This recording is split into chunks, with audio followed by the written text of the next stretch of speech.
नमस्कार। एकीकृत जल प्रबंधन कार्यक्रम IWMP का ये तीसरा क्लास है, नहीं तीसरा पार्ट है। तो इस पार्ट को भी देखकर एक साथ आप क्या कर सकते हैं, कंप्लीट कर सकते हैं। इसलिए मैंने एक के बाद एक तीनों क्लासेस एक के साथ एक बना दी है, जिसमें आप लोगों को कोई कंफ्यूजन भी ना रहे। आज जो अपन पढ़ेंगे, जैसे इसके पिछले वाले क्लास में, पिछले वाले वीडियो में हमने चर्चा किया था कि जो संस्थागत जो विकास है उसको अपन एक बार ध्यान दे देंगे कि यहाँ से क्वेश्चन आए हुए हैं। तो देखते हैं कि संस्थागत विकास हमने देखा था उस समय। जो संस्थागत जो विकास होता है वो चारों स्तर पर होता है, यानी केंद्रीय स्तर पर, ग्राम के स्तर पर और जिला के स्तर पर, और केंद्रीय स्तर पर भी होता है, राज्य के स्तर पर भी होता है, जिला स्तर पर और ग्राम। और उनकी कैसी व्यवस्थाएं हैं, जो वाटरशेड दल वगैरह हैं उनको देख लेंगे, और साथ में अपन देख लेंगे परियोजना क्रियान्वयन एजेंसी वगैरह जो कार्य करती हैं वो अपन देख लेंगे। तो सबसे पहले अपन ग्राम स्तर की व्यवस्था पर जाते हैं। तो ग्राम स्तर पर जो व्यवस्था होती है, ग्राम वाटरशेड समिति का गठन किया जाता है। यानी ग्राम स्तर पर कौन सी समिति होगी? ग्राम वाटरशेड समिति होगी। इस समिति में स्थानीय निवासी वाटरशेड पर निर्भर होंगे। इस समिति में उन्हीं लोगों को शामिल किया जाएगा जो स्थानीय निवासी हो। सबको शामिल नहीं किया जाएगा। इस समिति में किसमें शामिल किया जाएगा? जो स्थानीय निवासी हो, या उस वाटरशेड, जिस क्षेत्र में वाटरशेड का निर्माण किया जा रहा है उस क्षेत्र में वो लोग क्या हो, निर्भर हो, यानी उनकी जमीन हो, रहते ना हो तो क्या हो, लेकिन उनकी जमीनें हो, यानी वहां पर से कृषि वगैरह का कार्य करते हो। इनका कार्य क्या होगा? तो ये इनका कार्य होगा स्व सहायता समूह गठन। यानी जो स्थानीय लोग होंगे उन्हीं से ही स्व सहायता समूह का क्या कर दिया जाएगा? गठन कर दिया जाएगा। इन स्व सहायता समूहों में जो भूमिहीन होंगे या जो खेतीहर मजदूर होंगे उनको शामिल कर दिया जाएगा। स्व सहायता समूह हम आजीविका मिशन में और डिटेल पढ़ेंगे, लेकिन अभी याद रखिएगा स्व सहायता समूह 10 से 20 लोगों का समूह होता है। जो महिला पुरुष कार्य के आधार पर अलग अलग लोगों का समूह होता है, जो उनको जो है परिक्रामी निधि या चक्री निधि या अन्य किसी माध्यम से वो क्या कर सकते हैं, सरकार से ऋण प्राप्त कर सकते हैं और अपने आजीविका के लिए वो कार्य कर सकते हैं। स्व सहायता समूह कहलाते हैं, यानी खुद की सहायता करने वाले समूह। तो स्व सहायता समूह का एलो करके ये परियोजना स्व सहायता समूह के माध्यम से संचालित की जाती है। तो स्व सहायता समूह का गठन करते हैं जो भूमिहीन और खेतीहर मजदूर हो सकते हैं। कार्य हेतु इनको निधि प्रदान करेंगे, यानी जो स्व सहायता समूह कार्य करेंगे उनको निधि कौन प्रदान करता है? वो ग्राम समितियां ही, जो ग्राम वाटरशेड समिति होगी उनको निधि प्रदान करेगी। इसके अलावा प्रोक्ता समूह या यूजर ग्रुप का निर्माण करेंगे, यानी ग्राम समितियां ही पहला तो एक स्वयं सहायता समूह बना लेगा जो इसका परियोजना का क्रियान्वयन करेगा। फिर दूसरा प्रेक्ता समूह यानी यूजर ग्रुप का निर्माण करेगा जो समूह का सदस्य तो नहीं है मगर उस जल का संसाधन का क्या करता है? इस्तेमाल करता है कृषि, सिंचाई या अन्य क्षेत्रों में इस्तेमाल करने के लिए। वो प्रेक्ता समूह या यूजर सीट का निर्माण करेंगे। कौन करेगा? ग्राम स्तर की जो समिति होगी वो निर्माण करेंगे। जो किसान जो सिंचाई का लाभ ले रहे हैं, फायदा ले रहे हैं, जिनकी भूमि में जो है पानी की सिंचाई हो रही है वो लेंगे। इनका दायित्व ये होगा सुरक्षा और संरक्षा का दायित्व जो प्रोक्ता समूह होगा उनका सुरक्षा और संरक्षा करना होगा, क्योंकि उन्हीं को इस्तेमाल करना है। अगर वो सुरक्षा और संरक्षा नहीं करेंगे तो फिर ये क्या कर सकते हैं, इनका जो प्रोजेक्ट है वो कैसा हो जाएगा? असफल हो जाएगा। तो सुरक्षा एवं संरक्षा का दायित्व किसका होगा? यूजर ग्रुप का होगा। इनका भी सुरक्षा और संरक्षा का दायित्व होगा, लेकिन इनका मेन काम ये होता है कि ये समूह का क्रियान्वयन करते हैं। जो ग्राम स्तर का जो समिति होती है वो समूह बनाते हैं और प्रयोक्ता समूह बनाते हैं। समूह जो है वो क्या करते हैं? परियोजना का क्रियान्वयन करते हैं, जबकि प्रयोक्ता समूह उपयोग करते हैं और सुरक्षा करते हैं। फिर वाटरशेड समिति का गठन किया जाएगा जो ग्राम सभा वाटरशेड विकास दल के सहयोग से जो वाटरशेड समिति बनती है, यानी जो ग्राम स्तर पर वाटरशेड समिति बन रही है वो उसका गठन कौन कर रहा है? ग्राम सभा द्वारा। यानी गांव के सारे लोग मिलकर ये तय करेंगे कि जो वाटरशेड समिति का निर्माण होगा उसमें कौन सदस्य होंगे, कौन सदस्य नहीं होंगे। ठीक है, तो वाटरशेड समिति का गठन कौन करता है? जो पूरे ग्राम सभा के सदस्य होते हैं वो। फिर सहयोग से, किसके सहयोग से? जो वाटरशेड विकास दल है इसके सहयोग से करते हैं, क्योंकि जो ग्राम समिति यानी ग्राम सभा को किस व्यक्ति का चयन करना चाहिए और किस व्यक्ति का चयन नहीं करना चाहिए, कौन योग्य है और कौन अयोग्य है, ये पता नहीं चल पाए। तो इसकी सहायता कौन करेगा? वाटरशेड विकास दल इसकी सहायता करेगा। और फिर साथ में उनको ये भी पता नहीं होता है कि जो कागजी कार्रवाई है, जो लेखिकी कार्रवाई है वो कैसे किया जाता है, तो वो सब कौन इनको सुझाव देगा? वाटरशेड विकास दल ये सब गठन करने के इनको सहयोग करेगा। तो जो सोसाइटी, अब जो वाटरशेड समिति है, ग्राम स्तर पर जो वाटरशेड समिति है यानी ग्राम वाटरशेड समिति है, उसको सोसाइटी पंजीकरण अधिनियम 1860 के तहत पंजीकृत करना होगा। ध्यान रखना होगा कि तभी उसको मान्यता मिल पाएगी जब वो सोसाइटी अधिनियम 1860 के अंतर्गत उस पंजीकृत कर दिया जाए। तो ध्यान क्या क्या रखना है इस वाले पॉइंट में कि ग्राम स्तर पर एक ग्राम वाटरशेड समिति होती है जो सोसाइटी अधिनियम जो 1860 के तहत पंजीकृत की जाती है, जो जिसका गठन कौन करता है? वाटरशेड विकास दल के सहयोग से ग्राम स्तर पर किया जाता है, लेकिन गठन कौन करता है? ग्राम सभा करती है। जो कार्य क्या करता है वो दो तरह का कार्य करता है, एक स्व सहायता समूह का निर्माण करना और दूसरा प्रयोक्ता समूह का निर्माण करना। स्व सहायता समूह क्या करता है? जो परियोजना है उसका क्रियान्वयन और संचालन करता है, जबकि प्रयोक्ता समूह क्या करता है? उनका पानी का इस्तेमाल यानी परियोजना का इस्तेमाल और सुरक्षा का दायित्व है। क्लियर, ध्यान रहेगा। फिर जो संस्था का स्वरूप है, जो वाटरशेड समिति होती है यानी जो केंद्रीय समिति होगी, उसमें जो होगा एक अध्यक्ष होता है, एक सचिव होता है और 10 सदस्य होते हैं। यानी जो वाटरशेड परियोजना का संचालन होता है वो यही करते हैं, इसलिए इसमें एक अध्यक्ष होता है, एक सचिव होता है और 10 सदस्य होते हैं। स्व सहायता में कितने सदस्य हो सकते हैं?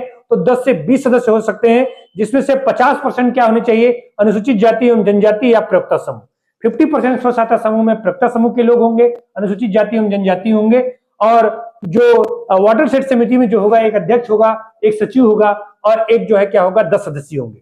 सचिव का क्या क्या होगा? अच्छा, अगर एक ग्राम पंचायत के अंदर कई ग्राम है यानी कई गांव है, तो हर गांव में एक उप वाटरशेड समिति होगी। यानी हर गांव में, अगर मान लीजिए एक ग्राम पंचायत में 3 ग्राम है, तो तीनों ग्रामों में अलग अलग क्या होगा? एक उप समिति, अलग अलग एक उप समिति का निर्माण किया जाएगा।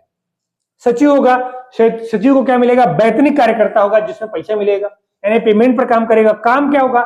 वही काम होगा जो सचिवों का होता है, बैठक बुलाएगा, निर्णय को लेखबद्ध कर देगा, अभिलेख को सुरक्षित रखेगा, जो भुगतान यानी कोई लेन देन वगैरह है वो सचिव के माध्यम से ही होगा। दस्तखत वगैरह तो अध्यक्ष के होते हैं, लेकिन सचिव और अध्यक्ष दोनों के दस्तखत के माध्यम से पैसा निकलेगा और भुगतान किया जाएगा। तो सचिव वैतनिक कार्यकर्ता होता है, बैठक बुलाता है, निर्णय लेता है और निर्णय को लेखबद्ध करता है और उनको सुरक्षित भी रखता है अभिलेख बनाकर और भुगतान करता है। ग्राम पंचायत क्या करते हैं? इसमें जो ग्राम स्तर की समिति है, वो समिति के गठन में ग्राम पंचायतों का भी योगदान होता है, या व्यवस्था बनाने में भी ग्राम पंचायतों का क्या योगदान होता है? तो ग्राम पंचायत पर्यवेक्षण करेंगे, यानी देखेंगे कि जो ग्राम स्तर की समिति है वो सही तरीके से काम कर रहे हैं कि नहीं, सचिव सही तरीके से काम कर रहा है कि नहीं। सलाह देना, अगर आवश्यकता पड़ी तो किसी तरह का जो है एडवाइस देने का भी कार्य कौन दे सकते हैं? ग्राम पंचायत दे सकती है। अभिलेख को प्रमाणित करना, जो कार्रवाई हुई है उन कार्रवाइयों को प्रमाणित करना कि जो कार्रवाई हुई सचमुच में कार्रवाई हुई है या नहीं हुई है, कहीं फर्जी कोई डेटा तो नहीं डाल दिया गया है। और परियोजना पूर्ण होने पर संपत्ति को सुरक्षित करना, यानी परियोजना अगर कंप्लीट हो जाती है और कोई संपत्ति बची हुई है, कोई रजिस्टर वगैरह बचा हुआ है, वो कोई लेखा संधारण बचा हुआ है, तो उसको क्या करेंगे? सुरक्षित। यानी जो ग्राम स्तर का जो वाटरशेड समिति होगा वो किसके सहयोग से चलती है? ग्राम पंचायत के सहयोग से चलती है।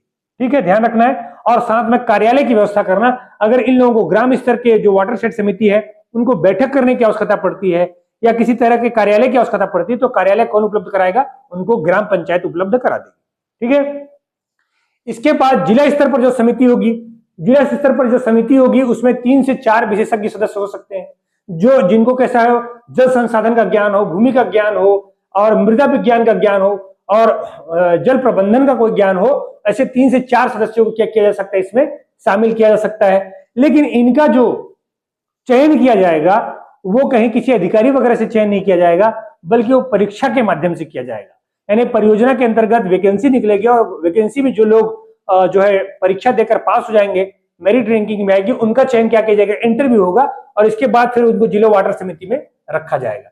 इनका कार्य क्या होता है? उनका समन्वय और निगरानी का कार्य होता है। समन्वय का मतलब दो लोगों के मध्य में राज्य और अन्य संगठन, राज्य और कहने का संगठन का मतलब है कि राज्य से नीचे वाले यानी जिला के मध्य और राज्य से ऊपर वाले यानी केंद्र के मध्य समन्वय और निगरानी का कार्य करते रहते हैं, दोनों का पर्यवेक्षण वगैरह का कार्य करते रहते हैं। राज्य स्तर पर क्या होता है? तो राज्य स्तर पर जो होगा उसमें 4 से 7 विशेषज्ञ होंगे, जिनको क्या काम होता है? वो भी विशेषज्ञ कैसे हो सकते हैं? जिनको कृषि का, मृदा का, जल प्रबंधन का ज्ञान हो। ये किस लेवल के अधिकारी होते हैं? जो विकास आयुक्त या उप मुख्य सचिव या कृषि आयुक्त के लेवल के होंगे, या इनके समकक्ष कोई व्यक्ति हो सकता है, जो क्या करता है? इस परियोजना का क्रियान्वयन यानी राज्य स्तर पर इसका क्रियान्वयन करता है। परियोजना चयन वगैरह करेगा, किसी परियोजना का चयन करेगा, कहां पर बनना चाहिए, कहां पर नहीं बनना चाहिए, इनका चयन कौन करता है? राज्य स्तर का वाटर समिति। फिर केंद्रीय स्तर में हमने पहले भी चर्चा किया हुआ है, तो पिछले वीडियो में भी चर्चा किया था। केंद्रीय स्तर में जो नीति आयोग के उपाध्यक्ष होते हैं, उनके नेतृत्व में एक जो है टास्क फोर्स का गठन कर दिया जाता है, जो इनके क्रियान्वयन के लिए जिम्मेदार है, जो केंद्रीय स्तर पर लोगों को क्या करता है? क्रियान्वयन करने के लिए उत्तरदायी होता है, जो राज्य के स्तर के लोगों को सलाह देने का कार्य करता है। फिर वाटरशेड विकास दल, वाटरशेड जो विकास दल है, ये परियोजना के क्रियान्वयन के लिए मुख्यतः उत्तरदायी यही हो जाती है।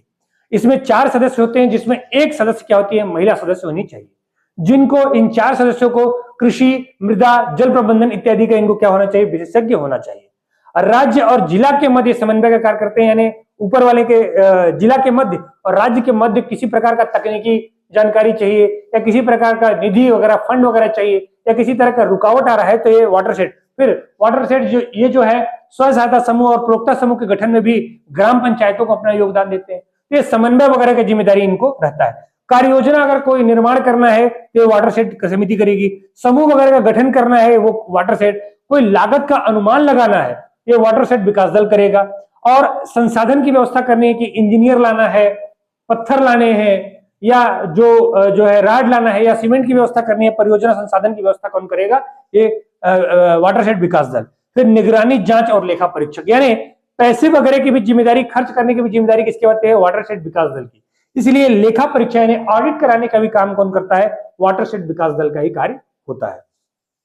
फिर एक होता है परियोजना क्रियान्वयन एजेंसी, जो राज्य स्तर पर नोडल एजेंसी है, यानी वो ये देख रही होती है कि राज्य के स्तर पर कि ग्राम के स्तर के लोग, समूह के स्तर के लोग, परियोजना क्रियान्वयन यानी वाटरशेड विकास दल के लोग या जिला स्तर के जो लोग हैं वो सही तरीके से अपना कार्य कर रहे हैं या नहीं। तो राज्य स्तर पर नोडल एजेंसी कौन है, परियोजना क्रियान्वयन एजेंसी।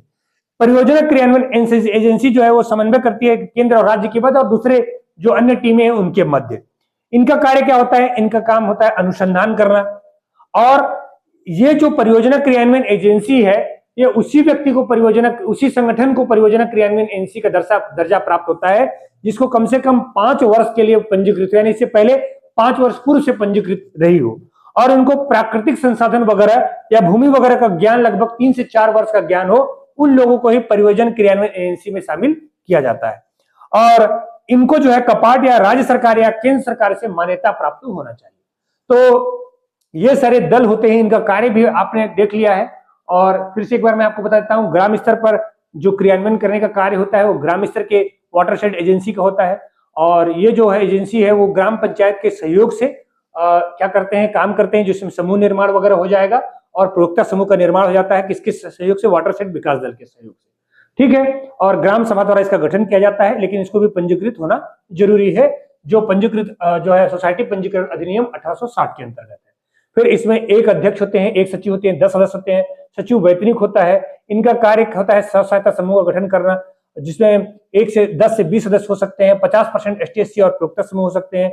इनका प्रत्येक ग्राम वार गठन किया जाएगा। हर ग्राम में एक उप समिति होगी। सचिव का काम को है वैतनिक कार्यकर्ता होता है, बैठक बुलाना, निर्णय को लेखबद्ध करना, ये सब इनके काम होते हैं। ग्राम पंचायत की भी सहायता होती है इसमें, पर्यवेक्षण सलाह देने के लिए, अभिलेख की प्रतियां प्रमाणित करने के लिए, कार्यालय उपलब्ध कराने के लिए। जिला स्तर पर काम कौन करता है, जिला वाटर समिति होती है, जिसमें 3 से 4 सदस्य होते हैं। इनका भी कार्य समन्वय, पर्यवेक्षण, निगरानी वगैरह का होता है।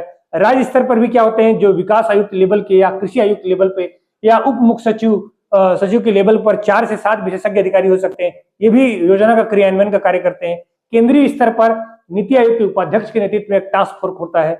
विकास दल का गठन परियोजना के क्रियान्वयन के लिए किया जा सकता है, जिसमें 4 सदस्य होते हैं। इनको भी, इसमें एक महिला होनी चाहिए। इनको कृषि विज्ञान, जल प्रबंधन वगैरह का ज्ञान होना चाहिए, जो राज्य और जिला के मध्य समन्वय का कार्य करते हैं, कार्य योजना का निर्माण करते हैं। माने मेन कार्य कौन करता है, वाटरशेड विकास दल।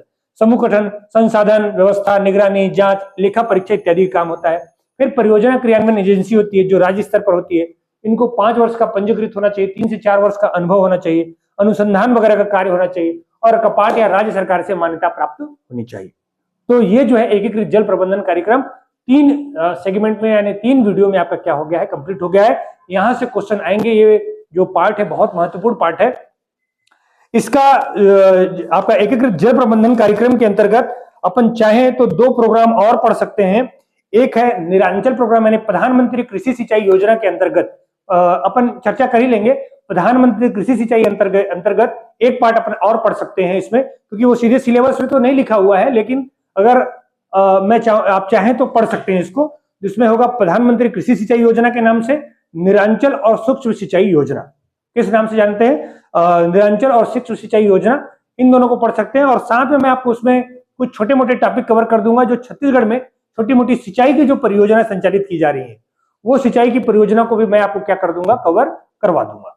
तो इसके बाद जो विविध कार्य रहेगा इसका एकीकृत जल प्रबंधन कार्यक्रम का, कुछ प्रधानमंत्री सिंचाई योजना इत्यादि, उनको भी मैं आपको करा दूंगा। तो एक बार आप इसको पूरा तीनों वीडियो को 2 बार देखने की कोशिश कीजिएगा, जिससे अच्छी तरीके से याद हो जाए। नोट्स बना सकते हैं आप इसका अच्छे से, और वीडियो अच्छा लग रहा हो तो लाइक तो कर ही सकते हैं और शेयर भी कर सकते हैं, तब ताकि मेरे को भी अच्छा लगेगा। जितना ज्यादा व्यू होता है उतना मैं मोटिवेट हो पाता हूँ और आप सबके लिए अच्छा वीडियो बना पाता हूँ। तो आज के लिए इतना ही, बहुत बहुत धन्यवाद।